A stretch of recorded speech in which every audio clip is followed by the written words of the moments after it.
Salut, c'est Airo et si t'as cliqué sur cette vidéo, c'est sûrement que t'as envie de savoir comment avoir le bon mental et que t'as envie d'arrêter de penser de la mauvaise façon. Donc avant de te dire les 7 choses qui vont te faire avoir le bon mindset, n'hésite pas à liker, à t'abonner et à partager. Si tu trouves que mes conseils te sont utiles, ça me ferait énormément plaisir. Donc sur ce, je vais pas perdre de temps et on commence directement avec le premier point. Alors le premier point, ça va être d'arrêter de se comparer constamment aux autres. Parce que si tu te compares constamment aux autres, ça va juste te faire te sentir mal. Car les autres te montrent que ce qu'ils veulent te montrer. Et encore plus si tu passes ton temps à scroller sur les réseaux. Parce que les réseaux déforment la réalité. Et si tu passes ton temps à te comparer à des choses qui n'existent pas ou à des personnes qui paraissent parfaites, tu vas juste te rabaisser et te sentir mal pour rien. Donc vraiment, compare-toi qu'à toi-même. Peut-être que tu sais déjà qu'il faut se comparer qu'à soi-même, mais est-ce que tu le fais vraiment? Et je pense que non. Donc au quotidien, essaye vraiment d'analyser tes pensées. Et dès que tu vois que tu te compares à quelqu'un et que c'est pas vraiment utile ou que ça n'a pas vraiment lieu d'être, essaye d'arrêter cette pensée, d'arrêter de penser comme ça. Et au début, ça va être un effort que tu devras faire sur toi, mais tu verras qu'avec le temps, ça va se faire tout seul. Donc vraiment, compare-toi que à toi. Regarde où tu en étais dans le passé et tu verras à quel point tu as avancé. Mais se comparer, ça peut être bien que si tu te compares avec un ami que tu connais vraiment. Être en compétition et se lancer des défis avec un ami à toi, ça peut être quelque chose de bien parce que vous allez tous les deux vous booster et vous tirer vers le haut. Alors le deuxième point, ça va être que tu vois pas assez grand. Je pense vraiment que tu es capable d'accomplir tout ce que tu veux accomplir, donc il faut vraiment que tu commences à viser haut. Quand t'étais petit, t'avais sûrement de grands rêves, mais où sont-ils passés? Au fur et à mesure que t'as grandi, t'es sûrement tombé sur de mauvaises personnes qui t'ont rabaissé ou alors qui t'ont dit que tu réussirais pas. Et tout ça, tu l'as peut-être oublié, mais c'est en partie ce qui fait la différence entre la personne que t'es maintenant et celle que tu étais enfant. Cet enfant qui était peut-être même trop confiant et qui croyait en ses rêves coûte que coûte. Donc maintenant, tu dois vraiment trouver ton but et donner tout ce que tu peux pour l'atteindre. Donc bien sûr, aie des objectifs réalistes, mais fais en sorte de voir grand, même si ces objectifs prennent du temps,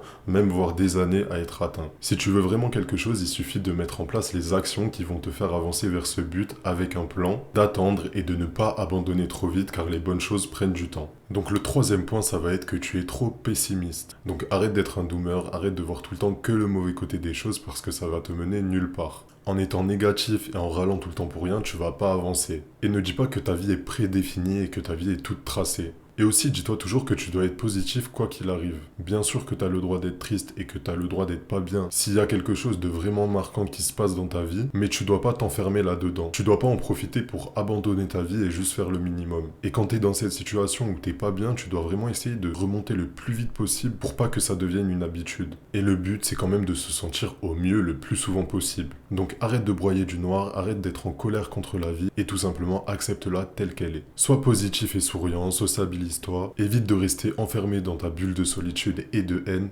Et sois content et reconnaissant de la vie que tu es en train de mener, même si elle n'est pas parfaite ou si elle n'est pas exactement comme tu le voudrais. Donc pour résumer, arrête d'être un rageux et travaille sur ta personne de jour en jour. Le quatrième point, ça va être que tu te places en tant que victime. Tu dois absolument arrêter de te placer en tant que victime dans ta vie. Ce que je veux dire par là, c'est que tu te trouves des excuses, tu remets tout le temps la faute sur les autres et tu ne prends pas tes responsabilités. Et c'est vraiment mauvais de faire ça parce que si tu prends vraiment ta vie en main, tu pourras considérablement la changer en quelques mois, alors imagine en un an. Donc à partir de maintenant, prends la responsabilité de tout ce qui t'arrive dans ta vie. Même si en réalité t'as un problème à cause de quelqu'un et c'est vraiment pas de ta faute, t'as pas d'autre choix que d'en prendre la responsabilité car c'est ta vie et pas celle de quelqu'un d'autre. Donc d'accord, t'es pas responsable des actions des autres et de tout ce qui t'arrive dans ta vie, mais t'es responsable de comment tu réagis. Donc si t'as un problème dans ta vie, arrête de te trouver des excuses et trouve plutôt des solutions. Alors maintenant, quand quelque chose t'arrive, t'as le droit d'être triste, t'as le droit d'être en colère, mais reprends-toi le plus vite possible pour pouvoir régler ce problème objectivement et avec la tête froide. Maintenant, le cinquième point, ça va être que tu esquives la souffrance et l'adversité. Donc le problème, c'est de vouloir à tout prix le bonheur et le plaisir constamment. En faisant ça, tu fais que te conforter dans l'idée que t'es pas si heureux que ça. Pourquoi une personne heureuse chercherait tout le temps le bonheur? C'est contradictoire, mais la réalité est que plus tu souffriras dans ta vie et plus tu feras face à tes problèmes, plus tu seras heureux. Non pas parce que la souffrance fait plaisir, mais bien parce qu'endurer la souffrance t'endurcit. Le but, c'est pas que t'aies une vie facile, mais d'être le plus fort pour pouvoir l'endurer. Donc ne pense pas qu'éviter la souffrance et tes problèmes te rendra heureux. Au contraire. Enfin si, ça peut te rendre heureux, mais que sur le moment. Parce que dans tous les cas, la souffrance et les problèmes que tu devais endurer te rattraperont. Donc maintenant, apprends à souffrir et surmonte tes peurs. Plus tu résoudras de problèmes dans ta vie, plus elle aura de sens. Donc peu importe tes problèmes, affronte-les dès maintenant et tu te remercieras plus tard. Tu peux commencer petit, imaginons que t'es un peu timide et que t'as du mal à t'exprimer en public. Quand t'as une phrase en boucle dans ta tête et que t'hésites à la dire, juste dis-la. Peut-être que ça va être compliqué la première fois, mais tu verras que si tu prends l'habitude de faire ça, ça va devenir vraiment simple et tu vas changer ta personnalité et au final tu seras quelqu'un de beaucoup moins moins timide. Je t'ai pris l'exemple de la timidité, mais ça fonctionne vraiment avec tous les problèmes et les peurs que tu as. Donc pour résumer, affronte tes démons avant qu'ils ne te tuent petit à petit.